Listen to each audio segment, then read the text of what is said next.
आशा करता हूं आप सब बहुत अच्छे होंगे। मेरा नाम है सिद्धांत अग्निहोत्री। स्टडी ग्लोस पे आपका बहुत बहुत स्वागत है। तालिबान के बारे में जानेंगे। इंडियन एक्सप्रेस का अच्छा आर्टिकल है 2021 से लेकर अभी तक भारत का कैसा एंगेजमेंट रहा है। तो चलो आगे बढ़ते हैं। देख सकते हैं हमारे विक्रम मिस्री और ये आमिर खान मुताकी बहुत बेचारे, पता नहीं क्या इतना दुखी क्यों है। खैर विक्रम मिस्री तो बहुत ही खुश लग रहे हैं, लेकिन ये कुछ ज़्यादा ही दुखी हैं। शायद पाकिस्तान के बारे में सोच रहे होंगे। Psychology of manifestation. इतनी शिद्दत से कोई चीज़ चाहो कि पूरी कायनात उसको जुट जाए मिलाने में, क्या बात है। तो 10 टेक्निक्स कैसे मैनिफेस्टेशन होता है। 400 रुपये का कोर्स है। आ जाओ बेटा, बता देंगे सब। किंजल मैम ने बहुत सारे बच्चों को ट्रेन किया और 18 को क्लास होगी। 2000 में मुल्ला अब्दुल सलाम ज़ाइफ, तालिबान के एक नुमाइंदे के पाकिस्तान। विजय के नाम्बियार उस समय इस्लामाबाद में थे भारत के कमिश्नर। उन्होंने क्या कहा तालिबान के बारे में। तो विजय के नाम्बियार बोलते हैं कि भैया हम तालिबान से नहीं तो नहीं, ना, नो, दैट्स इट। नहीं तो नहीं, नो मीन्स नो, हम नहीं करेंगे इंगेज उनके साथ, और कोई भी अंडरस्टैंडिंग नहीं रहेगी। तो ये बोले। किताब लिखी गई थी my enemy's enemy Indian Afghanistan from Soviet invasion to US withdrawal. बहुत अच्छी किताब है, अगर आप पढ़ेंगे तो आपको काफी अच्छे से पता चलेगा कि अफगानिस्तान में भारत का क्या रोल रहा है। 24,000 करोड़ के करीब इन्वेस्टमेंट भारत ने किए हैं। अब देखिए, हम सबको पता है कि अभी भारत के फॉरेन मिनिस्ट्री विक्रम मिस्री आमिर खान मुताकी से मिले दुबई में। बहुत खुशी की बात है क्योंकि फाइनली भारत और तालिबान साथ में आ गए। लेकिन यहाँ पे अशरफ गनी को भारत सपोर्ट करता था, तालिबान को सपोर्ट नहीं करता था। लेकिन अब क्या कर सकते हो, कॉशियस एंगेजमेंट गए तेल लेने। ये तो बोलेंगे कॉशियस एंगेजमेंट है भैया, हमको बहुत ध्यान से काम करना है, ये सब बोलेंगे। लेकिन एक्चुअल में होगा क्या कि आप Taliban is here to stay. अब आपको अच्छा लगे बुरा लगे, you can not do anything. 31 अगस्त 2021 को जैसे ही अमेरिका निकल, पहली फुर्सत पे निकल अमेरिका, जैसे ही भागा तो उसके बाद आ गया भारत ने कहा कि यार हमारे लिए तो बड़ी सिरदर्दी हो गई है, ऐसा कभी तुमसे नहीं सोचा था जो बाइडन। लेकिन जो बाइडन ने तो अपनी असली औकात दिखा दी, वो भाग गए। अब भारत ने क्या किया, भारत को पता था कि यार देखो Taliban is here to stay, लेकिन वेट एंड वॉच की उस समय मैंने बोला था कि भारत की ये पॉलिसी रहेगी। पाकिस्तान की बल्ले बल्ले बहुत कुछ था पाकिस्तान उस समय कि भैया हमने तालिबान को बैठा दिया है और तालिबान को जो हम बोलेंगे वही करेगा।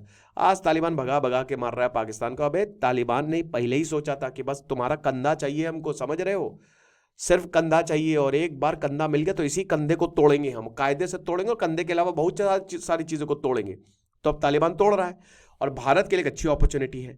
भारत और अफगानिस्तान के रिश्ते हिस्टोरिकल टाइज है भाई, तभी तो कल्चरल इकोनॉमिकल हिस्टोरिकल। देखिए यहाँ पे बोला है स्टैनिक्साई, शेर मोहम्मद स्टैनिक्साई से उस समय दीपक मित्तल मिले थे 2021 31 अगस्त को।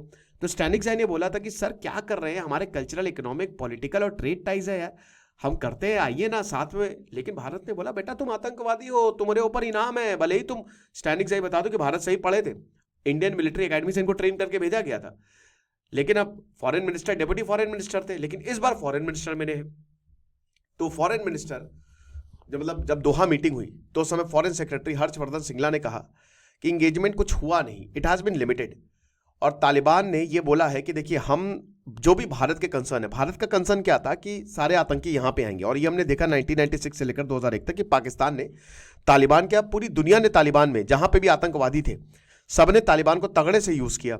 तो भारत को यही डर था कि कश्मीर का मुद्दा वैसे ही बहुत सेंसिटिव है और प्रॉब्लम हो जाएगी हमारे लिए, और ऊपर से जो 24,000 करोड़ के हमारे इन्वेस्टमेंट है वो धरे के धरे रह जाएंगे। तो तालिबान ने बोला सर आप परेशान मत होइए, हम हैं, आप जो बोलेंगे हम करेंगे उस हिसाब से।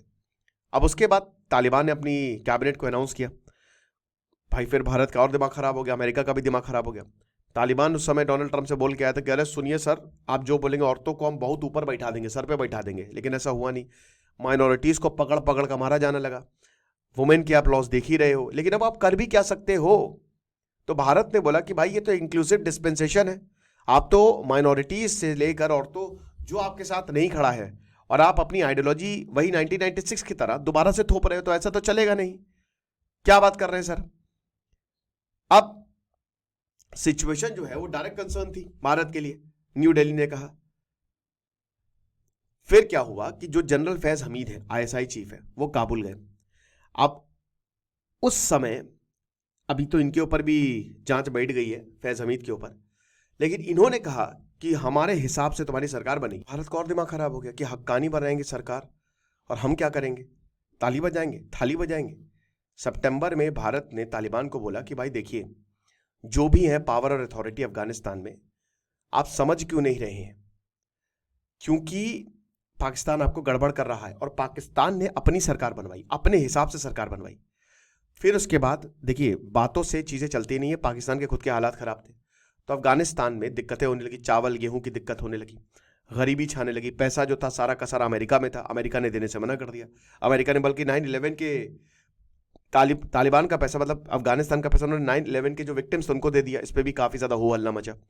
दिसंबर 2021 में भारत ने 1.6 ton of essential medicine Afghanistan भेजे। ठीक है, ये पहली बार था जब भारत ने अफगानिस्तान की मदद की।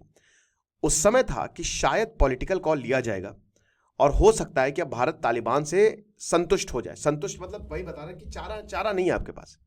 ओके, तो शायद ये एक विंडो रहेगी तालिबान से एंगेज करने की, लेकिन ऐसा कुछ हुआ नहीं खास। जून आ जाता है, इसने में भारत में काफ़ी ज़्यादा भारत जो है वो कहने लगा यहाँ पाकिस्तान से भी कि भैया हमको गेहूं भेजने के लिए अपने देश को इस्तेमाल करने दे, तो हम कहा बहुत घूम के जाना पड़ेगा। अब ये तो चलो ठीक है, लड़ाई माफ़ करो, लेकिन इसमें तो हम लड़ नहीं रहे ना। इधर अफगानिस्तान है भाई, वो लोग मर जाएंगे, भूखे मर रहे हैं। पाकिस्तान ने बोला भाई जा यार, दिमाग ना खराब करो। भारत ने बोला यार अजीब ही लोग हैं। फिर उसके बाद भारत गया अल्टीमेटली, लेकिन बहुत लंबा रास्ता लिया ईरान से। तो अर्ली जून 2022 में जो इंडियन का ऑफिशियल डेलीगेशन था वो काबुल गया। पहली बार वो काबुल गया, और फिर ह्यूमैनिटेरियन असिस्टेंस के लिए हम आपकी मदद करने वाले हैं, ये इंडियन गवर्नमेंट ने अफगानिस्तान को बोला। जेपी सिंह तो उस समय जॉइंट सेक्रेटरी, और अगेन मुताकी जो थे, Amir Khan Muttaqi, ministry of external affairs. आपको बता दूं कि ICJ 814 में भी तालिबान का बहुत बड़ा हाथ था। कभी भी तालिबान, भाई तालिबान में है कौन? अफगानी तो है, पश्तूनी तो है। तो भाई ये भारत को लेकर हमेशा से फ्रेंडली रहेंगे, क्योंकि इतिहास वैसा है ना। महाराजा रणजीत सिंह भाई, कितने पश्तून तो भारत के लिए काम करते थे पहले। इतिहास ही वैसा रहा है कि भारत को कभी भी जो अच्छा होता है ना वो अच्छा ही होता है। चाणक्य कहते हैं ना कि भाई अच्छाई ऐसी होती है कि वो आपकी जो महक है वो पूरी दुनिया में फैल जाएगी। उसी दौरान मतलब जून में हम देखते हैं कि न्यू दिल्ली ने अफगान लोगों को एड भेजी। बहुत भयानक अर्थक्वेक आया था, भूकंप आया था। खोस्त और पक्तिका प्रोविंस, वही पक्तिका प्रोविंस जहां पे 24 दिसंबर को पाकिस्तान ने बमबारी कर दी थी। तो बहुत बड़ी चीज यहां पे की कि एक टेक्निकल टीम भेजी गई और वो वहीं पे रही। ठीक है, कि एक तो हम जो भी आपका लॉस हुआ है वो हम उसको हम देखेंगे, पूरे एरिया का रिकंस्ट्रक्शन करेंगे, और साथ ही साथ आपको जो भी मदद चाहिए, वही कंगाली में आटा गिला, एक तो आप वैसे ही परेशान हो, ऊपर से भूकंप और आ गया, तो हम देखेंगे आपके लिए, आप परेशान मत होइए। ठीक है, फिर सबसे बड़ी बात, देखिए दिल्ली ने एम्बेसी बंद कर दी थी, और ये अफगानिस्तान का सबसे बड़ी मांग यहां पे भारत से की थी कि मेरे भाई प्लीज अपनी एम्बेसी खोल दीजिए ताकि जो हमारे स्टूडेंट्स हैं वो दिल्ली में आके पढ़ सके। तो दिसंबर 2022 में भारत ने, क्योंकि यहां पे सबसे पहले तालिबान ने क्या किया कि आज के बाद औरतें ना स्कूल में दिखेंगी ना यूनिवर्सिटीज में दिखेंगी, तो भारत को टेंशन हुई। भारत ने बोला कि ये सही नहीं है ना, और एक इंक्लूसिव गवर्नमेंट होनी चाहिए, औरतों और बच्चियों के लिए इक्वल राइट्स होनी चाहिए। यूनाइटेड नेशन सिक्योरिटी रेजोल्यूशन 2593 का हवाला दिया गया। 30 अगस्त 2021 को इसको अडॉप्ट किया गया था, जिसमें यही बोला था कि ह्यूमन राइट्स और वुमेन राइट्स को अपहोल्ड करना ये रिस्पॉन्सिबिलिटी है। और अफगानिस्तान में तालिबान इसीलिए आया था, देखिए वो बल तो ठीक है, लेकिन अमेरिका इसीलिए गया था और बाकी देश भी इसी छोड़ के गए थे कि आप राइट्स को जो है, जो भी औरतों के राइट्स हैं आप उनको केटर करोगे, बट ऐसा हुआ नहीं। अक्टूबर 2023 में अफगान एम्बेसी दिल्ली में उन्होंने ऑपरेशन ही बंद कर दी कि ऐसा नहीं होगा, भाड़ में जाओ। क्यों? रिसोर्सेज ही नहीं थे। कहां से एम्बेसी चलाएंगे? खर्चा लगता है, तो ना ही रिसोर्सेज थे ना ही पर्सनल थे। एक्सपेक्टेशन भी मीट नहीं कर पाए कि इंटरेस्ट, अफगानिस्तान के इंटरेस्ट को क्या, तो भाई अफगान एम्बेसी छोड़ के चली गई दिल्ली में, सिर्फ इसीलिए पैसे नहीं थे। ये चीज है। उसके बाद अशरफ घनी ने 2 एम्बेसडर को अपॉइंट किए थे, 2 अफगान डिप्लोमेट्स जो मुंबई और हैदराबाद में थे। उन्होंने बोला कि नहीं, ऐसे ये तो गड़बड़ हो जाएगी, क्योंकि अगर ऐसा हुआ तो भाई बहुत सारे अफगानिस्तान में लोग यहां से आना चाहते हैं, वहां से भागना चाहते हैं। तो उन्होंने कहा कि हम बिना उसके काम करेंगे, पैसे के काम करेंगे, हम वी विल वॉलंटियर, हम मिशन को रन करेंगे। बहुत अच्छी बात है। जनवरी 2024 में इंडियन डिप्लोमेट जो काबुल में थे, उन्होंने मुताकी के साथ पहली पब्लिसाइज मीटिंग की, और उसमें यही बोला कि तालिबानी लीडर्स से मिले ये, और इंडियन ऑफिशियल्स ने ये बोला कि तालिबान अब फाइनली इंगेज करना चाहता है। और क्योंकि भारत 24,000 करोड़ के जो इंफ्रास्ट्रक्चर प्रोजेक्ट वहां पे छोड़ के गया है उसको शुरू करना चाहता है, क्योंकि अल्टीमेटली सब पैसे से चलता है, और इस समय तालिबान भी, उसको भी पता है कि लोग फिर विद्रोह कर देंगे। ठीक है ना, गवर्नेंस में भी बहुत ज्यादा चैलेंजेस है। पाकिस्तान मदद करेगा नहीं, पाकिस्तान के खुद के हालात बहुत खराब है, ऊपर से लड़ाई कर रहा है वो, चाइना का अपना अलग मोटिव है, तो बचा भारत। भारत ही हमको जो है वो बचा सकता है। तो बहुत सारे ट्रेंड अफगान्स जो हैं they have left the country. बहुत सारे अफगानिस्तान जो अफगान थे जिनको भारत ने ट्रेन किया था, अमेरिका, वो भाग गए, तुरंत भाग गए, वो तालिबान के आने से ही भाग गए, तो कोई बचा ही नहीं। देखिए कल को किसी आतंकवादी को आप पूरा एडमिनिस्ट्रेशन दे दो, कहां से चलाएगा? यही अफगानिस्तान में हुआ। तालिबान में एकाएक आतंकी आ गए, इनको कोई लड़ाई का तजुर्बा था ना, एडमिनिस्ट्रेशन चलाने का थोड़ी ना तजुर्बा था। तो न्यू दिल्ली ने बोला कि मेरी बात सुनिए, कि चाइना है वो इस समय अफगानिस्तान में घुस रहा है, डोनाल्ड ट्रंप आ रहे हैं, अमेरिका में घुसेगा, तो भारत क्यों पीछे रहे? हम अपने ईगो में नहीं बैठेंगे और अब हम तालिबान से एंगेज करने वाले हैं, ठीक है। फिर एक सवाल यह था कि अगर भारत तालिबान से एंगेज करता है तो औरतों का क्या? औरतों के लिए एक तरफ तो हम एंगेज कर रहे हैं, अब एंगेज करने का मतलब यह है कि अफगानिस्तान को, तालिबान को रिकॉग्नाइज नहीं करता भारत, लेकिन अगर हमने बातचीत की तो इसका मतलब यह है कि हमने फिर औरतों के इश्यू पे कॉम्प्रोमाइज कर लिया। तो न्यू दिल्ली ने ये स्टेटमेंट तो दिया कि जो भी लोग हैं, जो औरतें हैं, हम उनका वेलफेयर ही चाहते हैं और रियलिस्टिक मैनर में हम जो है वो यहाँ पे आपसे एंगेज करेंगे। अब रीजनल और ग्लोबल कंटेक्स्ट है, ये काफ़ी डायनेमिक रहा है जब से तालिबान आया। अब रशिया जो है वो लड़ रहा है, इजराइल लड़ रहा है, तो ईरान भी लड़ रहा है, ईरान बहुत ज़्यादा कमज़ोर हो गया, और अमेरिका, डोनाल्ड ट्रंप आएंगे तो डेफिनेटली कुछ तालिबान का होगा ही होगा।